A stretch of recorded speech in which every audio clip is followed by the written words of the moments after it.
na result of using kutsara. So thank you. Don't forget to like. So ngayon, makeup na naman tayo gamit ang kutsara. So naka-foundation ako dito sa agtang na lang. Tara. Wait lang. So ngayon, powder na naman tayo. Paano natin ito gagamitin?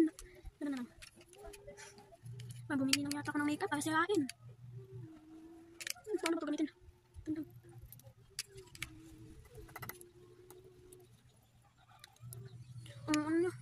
Ang hirap. So ito na, nakapapowder na. At next naman ay yung next. Yung next? Wait lang. Ano na lang? Kilay? Kilay na naman. Ito na lang yung sa dulo na lang gagawin.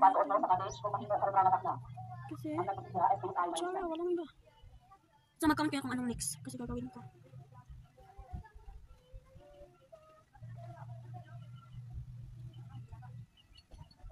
Okay na ba ito? Ha? Okay na ba? Saan ka makitapay talaga? So ito na yung kilay ko. Para yung sa Angry Birds. Next is, hindi ko alam. Blush on na naman tayo guys. Ay, lipstick na lang yung gagamitin natin. Kasi yung hirap. Hindi ko dalawang pack lang. Yan lang. So, ganyan lang yan paggamit. Ate! Using ko tsaka kasi ko eh. Pinakahirapan ko yung sarili ko eh. Hindi ka mana. Laban. So, tingin nyo guys, maganda itong result na ito. Kasi sa feeling ko, hindi pa nakapantay na eh. Ano na to? So, next na naman kasi tapos na tayo sa blush on eyeshadow. Napakahirap. Ha? Napakahirap. Paano kukunin itong eyeshadow? Ano yung gamit na? Ito? Maglalagay lang ako. Ganyan, banda. Baka na ako nag-lipstick. Importante. Maganda, Charles. Feel ko, ano. Simple lang naman yung eyeshadow ko, naman. So, this is my eyeshadow.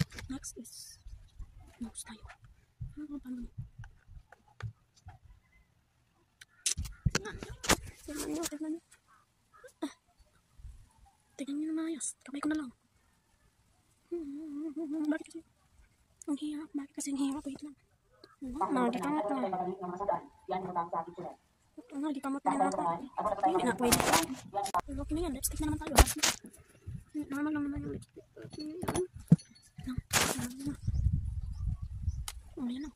Okay na yan. So, okay na to. This is my vlog. Na result of using kutsara.